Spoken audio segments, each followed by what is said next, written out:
right. Good morning. I am thrilled and honored to be here for the Remediation Technologies Symposium. I'm here to tell you, as you heard, about my experiences in the Sahara Desert.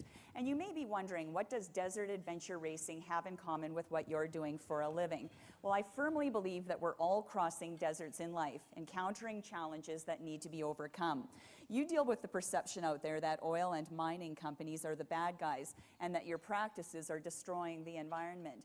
You have the challenge of educating the public and dealing with the media in order to do so.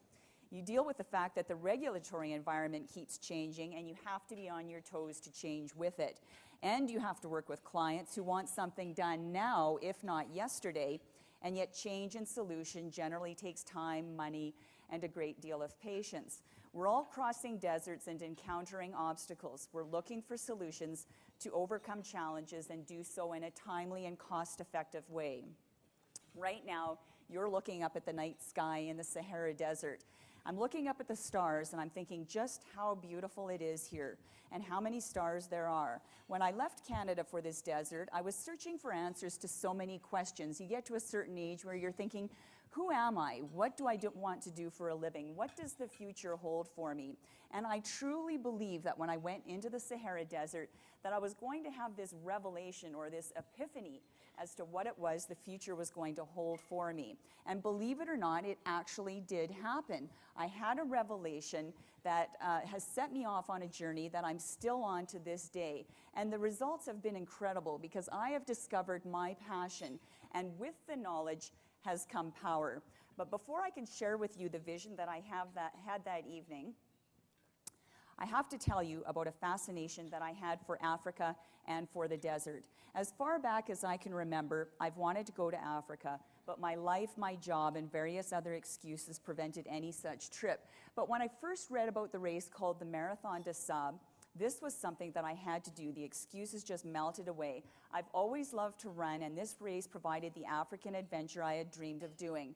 The Marathon des Sables is said to be one of the toughest foot races in the world. It's a 150-mile stage race through some of the world's most hostile terrain.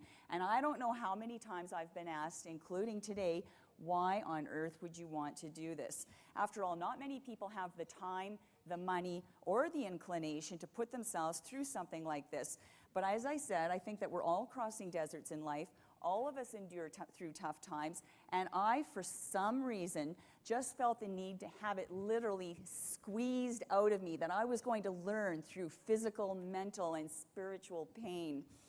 So I'll tell you a little bit about the Sahara Desert as we go along this journey. I always like to ask, has anyone actually been in Northern Africa to the Sahara? A few people, excellent. Okay, great. Well, the Sahara Desert, as some of you here know, is the driest place on Earth. It may not rain there for years at a time. Temperatures can soar to over 50 degrees, and the relative humidity is close to 0%. The desert can be hostile and cruel. It comes down to survival of the fittest. The bones of various animals are strewn across the desert floor, and you're looking here at a camel that lost the fight. In this race, competitors from around the world gather to race 150 miles over the course of 7 days. It's the equivalent of running 6 marathons back to back.